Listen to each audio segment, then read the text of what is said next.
Well, we are now actually in day 20 of our journey through the book of Ephesians. We're in chapter 3. We're going to pick up in verse 6 and 7. Paul has introduced this term, a mystery, and a mystery biblically was just a truth that God, working out his timetable, had not fully revealed in the past, but now is choosing to reveal. Paul talked first about the mystery of Christ himself. And of course, New Testament truth is full of things that were not clear in the Old Testament, such as that Christ is indeed God himself. He's the creator of the universe. He is the full revelation of the Father, and so forth. So we're going to pick up, and now he's going to add this term mystery, but applied in a slightly different way. Here we go, verse 6. He says, "This mystery is that through the gospel," which is just a message about Christ and God's revelation in Christ, the mystery is that through the gospel, the Gentiles are heirs together with Israel, members together of one body, and sharers together in the promise in Christ. I became a servant of the gospel by the gift of God's grace given me through the working of his power.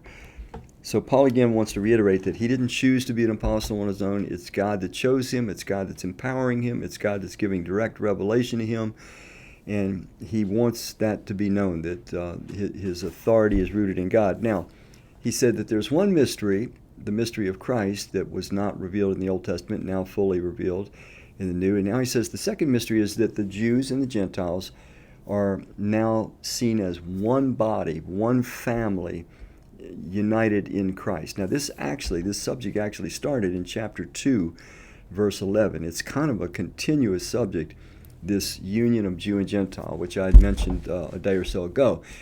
Seems kind of trivial to us because we don't think of this kind of a division, but back in the first century, there was an enormous division between Jews and Gentiles. The Jews would basically have nothing to do with the Gentile unless they were forced to. And they thought that they were carrying out God's will, being of that mind. But now they were not only being taught that they were to accept one another, but that they were to learn to be brothers and learn to be fellow servants. And that God's plan was not just for one grouping of people, meaning the Jews, but for the whole world. God started out kind of building a beachhead. He calls out one man Abraham, and from Abraham he creates the nation of Israel. He now starts giving his word to Israel. There had been no word until Israel became a nation. He starts his verbal revelation, his written revelation, to Moses. So all through the Old Testament, the 1,500-year history, you have God revealing himself gradually, progressively to the nation of Israel. They see God through his laws, through the legislation, procedures that he sets up for both the nation and the moral laws, through his faithfulness to the covenant promises and so forth. But they still don't have a clear enough picture of God and of his heart. That comes in Christ, and now we see the fullness of God, it says, in Christ. So this idea of a mystery, it just means that God's got a timetable. He's working out a plan. Sometimes we have a hard time with that. We get frustrated and we say, God, when are you going to come and change things? Why do you allow such evil? How long must we wait in our personal life and struggles?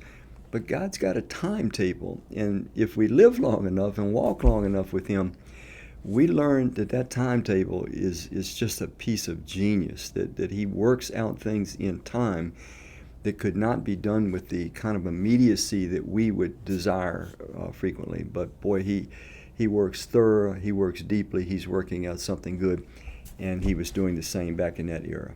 We'll close there and we'll pick up again tomorrow.